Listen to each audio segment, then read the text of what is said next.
ଜୟ ଜଗନ୍ନାଥ ସାଙ୍ଗମାନେ ଆଜି ଆମେ ବାହାରି ପଡୁଛୁ ବାଲେଶ୍ୱର ମିନି ଗୋଆକୁ ଏନ୍ଜୟ କରିବା ପାଇଁ। ଆଜ୍ଞା ହଁ ସାଙ୍ଗମାନେ, ଏହି ସି ବିଚ୍ କୁ ଏଣ୍ଟ୍ରି କରିବା ମାତ୍ରକେ ଆପଣଙ୍କୁ ଗୋଆରେ ଥିଲା ଭଳି ଫିଲ୍ ହେବ। କାହିଁକି କହୁଛି ଆସନ୍ତୁ। ତ ସାଙ୍ଗମାନେ ଆଜି ଆମେ ପହଞ୍ଚି ଯାଇଥିଲୁ ବାଲେଶ୍ୱରରେ ଥିବା ଉଦୟପୁର ସି ବିଚ୍ ରେ, ଯେଉଁଠି ଆପଣ ସି ବିଚ୍ କୁ ଏଣ୍ଟ୍ରି କରିବା ମାତ୍ରେ ସର୍ବପ୍ରଥମେ କପଲ ମାନଙ୍କୁ ସବୁଆଡେ ଏନ୍ଜୟ କରୁଥିବାର ଦେଖିବା ପାଇଁ ପାଇବେ। ସେ ହଜବେଣ୍ଡ ୱାଇଫ ହୁଅନ୍ତୁ ବା ବୟଫ୍ରେଣ୍ଡ ଗର୍ଲଫ୍ରେଣ୍ଡ, ତା ସହିତ ଆଉ ଏମିତି କିଛି ଦେଖିବା ପାଇଁ ପାଇବେ ଯୋଉଟା ଭିଡିଓରେ କହିହେବନି। ତା ସହିତକୁ ଏହି ଜାଗାରେ ଆପଣଙ୍କୁ ଘୋଡା ରାଇଡ୍, ଉଟ ରାଇଡ୍, ତା ସହିତକୁ ସାମୁଦ୍ରିକ ମାଛ ଆଉ କଙ୍କଡାର ଟେଷ୍ଟ ମଧ୍ୟ କରିବା ପାଇଁ ମିଳିଯିବ। ଆଉ ଏହି ବିଚ୍ ରେ ଆପଣ ମାନଙ୍କୁ ଏମିତି କିଛି ଲେଖା ହୋଇଥିବାର ଦେଖିବାକୁ ମିଳିଯିବ।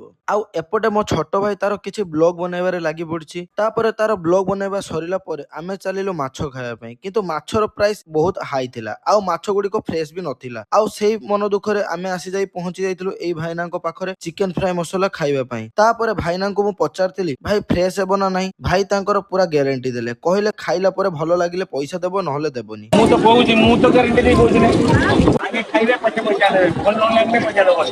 ଆଉ ଏଠାରେ ଯୋଉମାନେ ମାଛ ବିକ୍ରି କରୁଛନ୍ତି ତାଙ୍କ ପାଖରେ ଯଦି ଆପଣ ମାଛ ଖାଉଛନ୍ତି ତାହେଲେ ବସିବା ପାଇଁ ଟେବୁଲ ଚେୟାର ଫ୍ରିରେ ମିଳିଯିବ, ନହେଲେ ଆପଣଙ୍କୁ ପଇସା ଦେବା ପାଇଁ ପଡିବ। ଯେହେତୁ ଆମେ ମାଛ ଖାଇ ନଥିଲୁ ତ ଆମକୁ ଟେବୁଲ ଚେୟାର ପାଇଁ 100 ଟଙ୍କା ଦେବାକୁ ପଡିଥିଲା। ଆଉ ଏପଟେ ଭାଇନା ତାଙ୍କର ଚିକେନ ଫ୍ରାଏ ମସଲାଟି ରେଡି କରି ଆମ ଟେବୁଲ ଉପରେ ଆଣି ଥୋଇ ଦେଇଥିଲେ। ଆଉ ସତରେ ବି ଭାଇଙ୍କର ଚିକେନ ଫ୍ରାଏ ମସଲାଟି ଭାଇଙ୍କ କଥା ଭଳି ବହୁତ ବଢିଆ ଲାଗୁଥିଲା। ଆଉ ପ୍ରାଇସ ଟା ମାତ୍ର ହାଫ ପ୍ଲେଟ କୁ 50 ଟଙ୍କା, ଫୁଲ ପ୍ଲେଟ କୁ 80 ଟଙ୍କା ଥିଲା। ତାପରେ ଆମେ ଖାଇସାରି ସମୁଦ୍ରରେ ଗାଧୋଇବା ପାଇଁ ଯାଉ ଯାଉ ଦେଖିବାକୁ ପାଇଲୁ ବହୁତ ଗୁଡିଏ ଷ୍ଟାର ଫିଶ ଆଉ ଜେଲି ଫିଶ। ତାପରେ ମୁଁ ଷ୍ଟାର ଫିଶ ସହିତ ଗୋଟେ ଫଟୋ ନେଲି। ଆଉ ଆମେ ପ୍ରଥମ ଥର ପାଇଁ ଷ୍ଟାର ଫିଶ କୁ ହାତରେ ଧରି ଏତେ ଖୁସି ଯେ କହିଲେ ନ ସରେ। ଡ୍ୟାନ୍ସ ସରିଲା ପରେ ଆମେ ଭାବିଲୁ ଟିକେ ଆମ ଅଡିଏନ୍ସଙ୍କ ପାଇଁ ଫନି ଷ୍ଟଣ୍ଟ ଟିକେ ହେଇଯାଉ। ଆଉ ଷ୍ଟଣ୍ଟ ପରେ ଏତେ ଥକା ଲାଗୁଥିଲା ଯେ ସେଇଠି ଟିକେ ରେଷ୍ଟ ନେଇଗଲି। ତାପରେ ଟିକେ ରେଷ୍ଟ ନେଇ ସାରିଲା ପରେ ଉଠି ଦୌଡ଼ିଲୁ ସମୁଦ୍ର ଭିତରକୁ, ଯେମିତି ଆଜି ସମୁଦ୍ରକୁ ପାର କରିଦେବୁ। ତାପରେ ଭିତରେ ପାଣି ଦେଖି ଆମ ଦ୍ୱାରା ଏହା ଅସମ୍ଭବ ବୋଲି ଆମେ ସେଇଠି ଗାଧେଇ ପଡି ପୁଣି ଘରକୁ ରିଟର୍ନ କରିଥିଲୁ। ଆଉ ସାଙ୍ଗମାନେ ଆଜି ପାଇଁ ଏତିକି, ଦେଖାହବା ନେକ୍ସଟ ଭିଡିଓରେ।